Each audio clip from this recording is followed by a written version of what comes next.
यो अघि भर्खर एउटा न्युज सुनेको, बालेन शाहले राजा फर्काउने भनेर आइरहेको रहेछ। बालेन शाहले बोली फर्काउन सकेका छैनन्, राजा कसरी फर्काउँछन्? सक्दैनन्। भारतका प्रधानमन्त्री मोदीले इटालीका प्रधानमन्त्री मेलोनीलाई एउटा चकलेट दिएछन्। Modi plus Meloni equal Melodi. यसरी दुईजनाको नाम जोडेर यता भारतमा चर्चा भइरहेको छ। चर्चा पनि किन नहुनु, उनले मेलोडी नामको चकलेट दिएका रहेछन्, जसलाई पार्ले कम्पनीले उत्पादन गरेको हो। 5 दिने युरोप भ्रमणका क्रममा नरेन्द्र मोदी नर्वे पुगेका थिए। नर्वेमा उनले पत्रकारको प्रश्नको सामना गरेनन्। पत्रकारबाट पन्छेर उनी अन्त जाँदै लाग्दा एक पत्रकारले प्रश्न सोधिन्, नरेन्द्र मोदी, तपाईँ विश्वकै स्वतन्त्र भनिएको पत्रकारको प्रेसको प्रश्न किन सामना गर्नुहुन्न? यसैगरी उनले भारतमा मानव अधिकार बारे पनि प्रश्न उठाएकी थिइन्। मोदीले केही पनि बोलेनन्, लुसुक्क उम्किए।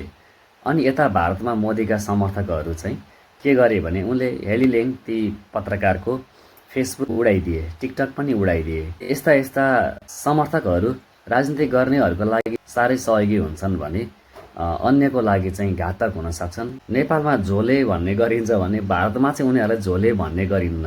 बरु नेपालमा केही मिडियाहरूलाई रवि लामिछानेले ट्याग लगाइदिएका छन् 12 भाइ भनेर। नेपालमा 12 भाइ भनेको जस्तो भारतमा चाहिँ के भनिन्छ तपाईँ हामी सबैलाई थाहा छ, गोदी मिडिया भनिन्छ। 12 भाइको हिन्दी भर्सन चाहिँ गोदी मिडिया रहेछ।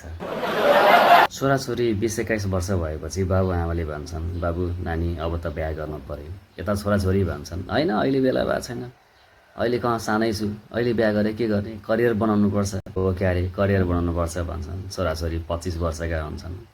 अनि त्यसपछि फेरि भन्छन्, होइन अब त बिहा नगरी भएन, बिहा गर्नु पर्यो, हेर फलानाका चाहिँ कस्तो प्रगति भइसक्यो, अनि बच्चा जन्माइसके, नातिना बोकेर आउँछन् है, विदेश यति पटक गइसके, बा आमालाई उहीँ बोलाइसके, सासू ससुरा उहीँ लिएर गइसके। अनि यता फेरि होइन करियर बनाउँछ भनेको छ, मास्टर गर्न थाले, मास्टर सकेपछि अनि जागिर पनि हुन्छ, सरकारी जागिरको तयारी गरिरहेको हुन्छन्, के हुन्छन्। अनि 30 वर्ष पुग्छ। अनि 30 वर्ष पुग्दा पनि बा आमाले फेरि भन्छन्, होइन अब त बिहा गर्नुपर्छ बाबु भन्छन्। अनि नानी अब बिहा गर्नु पर्यो भन्छन्। अनि उनीहरूले के भन्छन्, ठिक छ नि त, तपाईँको नजरमा राम्रो लागेको कोही छ भने खोज्नु न भन्छन्। अनि होइन अहिलेसम्म पनि तैँले केटा खोज्न सकेको छैन भनेर छोरीलाई गाली गर्छन्। अनि छोरो चाहिँलाई अहिलेसम्म गर्लफ्रेन्ड बनाउन सकेका छैनस् मोरा भनेर गाली गर्छन्। त्यही बा आमा हो कि जसले पहिले चाहिँ त्यहाँ फेरि दायाँ बायाँ हेर्ने होइन नि, केटाकेटी हेर्ने होइन, उमेर यस्तो छ भनेर स्कुल हुँदा गाली गर्थे। अब अहिले केटाकेटी कोही छ भने भन भनेर भनिराखेका हुन्छन्। अनि छोराछोरीको उमेर चाहिँ केटाकेटी खोज्दै केटोले केटी खोज्दै केटीले केटा खोज्दै उमेर 35-36 हुन्छ। अनि 35-36 वर्ष भइसकेपछि अब तनाव हुन्छ। अब बा आमाले भन्नै छोडिदिन्छन्। अनि उनीहरूले भन्छन्, ओहो बा आमा लौ न कोही भयो खोज्नु पर्यो। अब बा आमाले पनि भन्न सक्दैन कि अलि परको मान्छेहरूलाई भन्छन्, लौ न खोजिदिनु पर्यो, म त 35-36 वर्ष भएँ, अब त बिहा गर्नु पर्यो।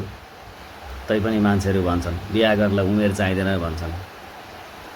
बिहा गर्न उमेर चाहिन्छ कि चाहिँदैन भन्ने कुरा चाहिँ मलाई थाहा छैन, तर बिहा गर्न केटालाई केटी चाहिन्छ, केटीलाई केटा चाहिन्छ। त्यही भएर कुन उमेरमा बिहा गर्न आफूलाई उपयुक्त लाग्छ त्यो उमेरमा केटाकेटीले बिहा गर्ने काम चाहिँ गरिहाल्नुपर्छ। होइन भने बिहा नै नगर्ने भने नगर्ने भनेर प्रण गर्न सक्नुपर्छ।